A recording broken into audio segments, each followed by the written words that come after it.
आज भी एक वीडियो बना के डाल रही हूँ। यदि अच्छा लगे तो कमेंट्स करके बताइएगा, और ऐसी कोई बात दिल को छू जाए तो अपनी ज़िंदगी में उतारने का कोशिश कीजिएगा, अपनी ज़िंदगी में उतारने का कोशिश कीजिएगा।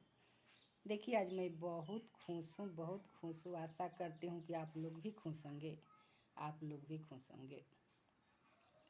देखिए, जिस भगवान ने मेरे को इतना ज़्यादा खुशी दी है, उस भगवान को दिल से धन्यवाद देती हूँ, दिल से धन्यवाद देती हूँ।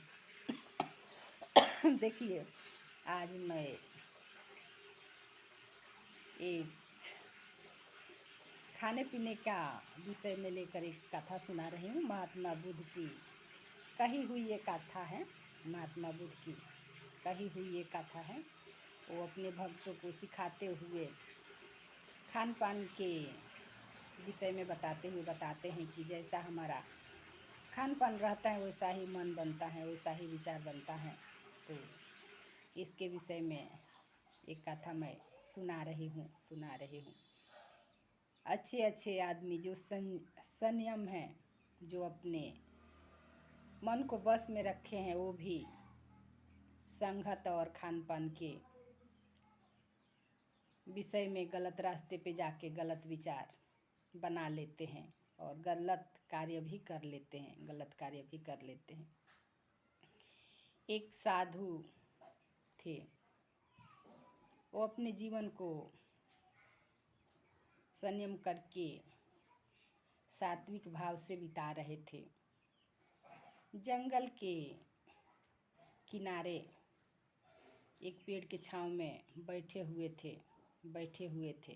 तभी एक राजा की घोड़े वहाँ पे जाती हैं, और उस राजा के मन में ये विचार आता है कि ये साधु महात्मा ऐसे नीचे बैठे हुए हैं, कितने कष्ट से अपना जीवन बिताते हैं, कितने मुश्किल से अपना जीवन बिताते हैं, कितना इनको कष्ट होता होगा। ये भाव आते वो राजा ने बोले कि महात्मा जी चलिए, हमारे साथ चलिए, मेरे राजमहल में रहिएगा, आराम से सब का व्यवस्था हो जाएगा वहाँ पे। तो पहले तो महात्मा जी ने मना कर दिए, कि नहीं, हम तो साधु महात्मा है, ऐसे ही दिन बिता लेंगे। लेकिन बार बार अनुग्रह विनय करने के बाद वो राजा के बात मान गए। जब राजमहल में गए तो उनके रहने के लिए एक कमरा की व्यवस्था की गई, जिसमें सारी सुख सुविधाएं थी। उसमें महात्मा रहते थे। खाना उनको सात्विक आता था, ऊपर से सात्विक था, लेकिन वो कमाया हुआ तो गलत तरीके से ही था। रानी उनकी जो सेवा बनती वो करती, और राजा अच्छा से उनका देख रेख करता। फिर रहते रहते कुछ दिन बीत गए, 2-3 महीने बीत गए। तो जैसे जैसे वहाँ का अन्न खाने लगा, वैसे वैसे वो साधु का मन भी बदलने लगा, उनका विचार भी बदलने लगा। एक रोज स्नान घर में रानी नहाने गई तो वो अपना हीरे जड़ी जो हार था वहाँ पे उतार के रख दी और पहनना भूल गई, ऐसे ही नहा के चली गई। उसके बाद वो महात्मा वहाँ पे नहाने जाते हैं तो उनके मन में लालच आ जाता है। जो अन्न खाए हैं उसका असर दिखने लगा 3 महीने में ही।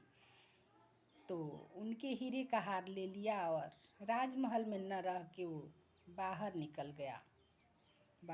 गए। तो चलते रहे, वो जंगल के पास पहुँचे, यानी जंगल में ही पहुँच गए। तब तक सुबह हुई। नगर छोड़ दिए, नगर के बाहर चले गए जंगल में। तब तक सुबह हो गई। फिर रानी को ध्यान आया कि मैं अपनी हार नहीं पहनी, तो किसी को आदेश दी कि जाइए स्नान घर में हमारा हार है, लेकर आइए। फिर वहाँ पे गए तो हार नहीं था। फिर राजा खोजबीन किए। फिर बात चली कि चलिए रानी के बाद किसने नहीं मिला हार, तो ये पूछा गया कि रानी के बाद किसने स्नान घर में गया था, किसने गया था। तो किसी ने बोले कि वो साधु थे, वही गए थे। साधु को खोज हुआ तो साधु वहाँ पे हैं ही नहीं, साधु नहीं है। इधर साधु जंगल में चले गए। उनको भूख लगी, एक फल दिखा पेड़ पे। वो फल अवस्थित था, पेट साफ करने वाला, पेट साफ करने वाला वो कोई फल नहीं था। तो भूख लगी थी, उनको पहचान नहीं सका वो महात्मा ने, और उस फल को खा लिया। इतनी उनको दस्त हुआ, इतना टट्टी हुई कि वे जितना राजा के बेईमानी का धन खाया हुआ था उसका असर खत्म हो गया, उसका असर खत्म हो गया। और साधु बिल्कुल दुबले पतले हो गए, कमज़ोर हो गए, बिल्कुल कमज़ोर हो गए। तब उनके मन में सिर्फ सात्विक भाव बच गया, सात्विक अन्न का असर ही बच गया। पहले जो वो खाए थे जंगल के फल फूल पत्ते, सिर्फ वही असर बच गया। तो उनके मन में भी सात्विक भाव उत्पन्न हुआ और वे उस हार के विषय में सोचने लगे कि मैंने क्या कर दिया। एक साधु होकर, एक महात्मा होकर ऐसे गलत घृणित कार्य मैं कर दिया। फिर उनके मन में आया कि वो मैं राजा के अन्न खाया था जिसका असर मुझ पे हुआ। और वो हार लेकर फिर वे महात्मा जी राजा के पास पहुँचे। राजा के पास पहुँचे तो राजा को आवाज़ लगाई। फिर राजा ने उनको देखकर चौंक गए। वो हार वापस दिए, बोले लीजिए राजा, ये आप रानी की हार है जो मैं लालच बस लेकर चला गया था, मुझे क्षमा कर दीजिए, मुझे क्षमा कर दीजिए। तो राजा ने उससे पूछा कि जब हार वापस ही करना था तो लेकर क्यों गए, लेकर क्यों गए।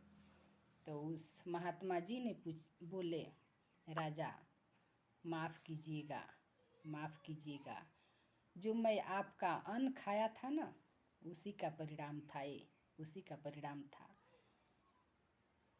फिर वे ये बातें कहकर वापस जंगल में चले गए, वापस जंगल में चले गए।